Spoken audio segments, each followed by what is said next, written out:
It's day 4, woohoo! Which means one more day for my makeup birthday mini series.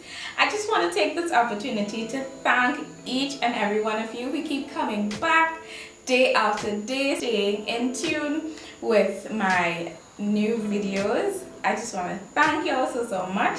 Today's look is this beautiful purpley royal halo eye. I absolutely love how this turned out, and guys, I actually applied these lashes by myself. So I think moving on now, y'all will be seeing a lot more lashes and so on from me. If you'd like to know how I got this beautiful purple and pink halo eye, stay tuned. Wait. You thought you're going somewhere without subscribing?